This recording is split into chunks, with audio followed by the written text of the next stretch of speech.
बाल लीला साहब से गुरुद्वारा कंगन घाट 10-15 मिनट की वॉक पर है। रास्ते में तख्त साहब के दर्शन भी होते हैं और यहाँ से 10 मिनट की वॉक करके हम लोग कंगन घाट गुरुद्वारा पहुँच गए।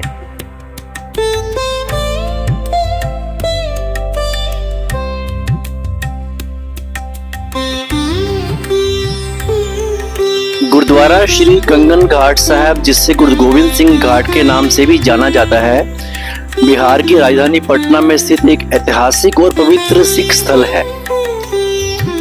ये स्थान 10वें सिख गुरु श्री गुरु गोविंद सिंह जी के बचपन से जुड़ा हुआ है। यहाँ बाल गोविंद राय अपने मित्रों के साथ खेलते थे।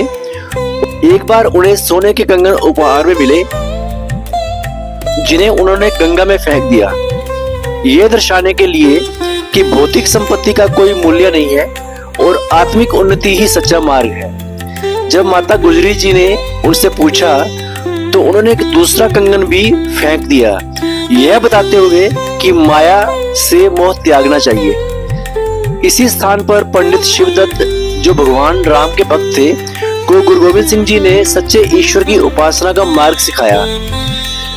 गुरुजी ने उन्हें समझाया कि ईश्वर मूर्तियों में नहीं बल्कि प्रत्येक जीवित प्राणी में विद्यमान है। इस शिक्षा से प्रभावित होकर पंडित शिवदत्त ने मूर्ति पूजा का त्याग कर दिया और एक सच्चे ईश्वर की उपासना करने लगे। गुरुद्वारा श्री कंगन घाट साहब का निर्माण हवलदार मोदान सिंह के निर्देशन में हुआ। ये गुरुद्वारा गंगा नदी के किनारे स्थित है। हालांकि समय के साथ नदी की धारा उत्तर की ओर खिसक गई। गुरुद्वारा का प्रबंधन तख्त श्री हरमंदिर साहब पटना द्वारा किया जाता है। हाल ही में तख्त साहब समिति ने गुरुद्वारा के पुनर्निर्माण की योजना बनाई है, जिसमें पुराने ढांचे को पोंटा साहब की वास्तुकला के अनुसार पुनर्निर्मित किया गया है। गुरुद्वारे में शांति और आध्यात्मिकता का अनुभव करने के लिए सुबह या शाम के समय आना उत्तम होता है।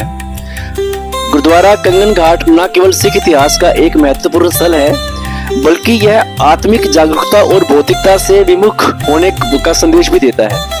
गंगा नदी के किनारे स्थित होने के कारण यहाँ आकर नदी के सौंदर्य का आनंद लिया जा सकता है।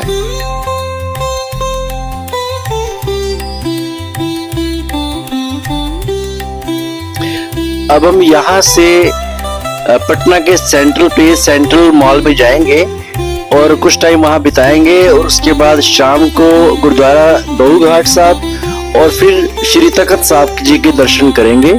आप बने रहिए हमारे साथ।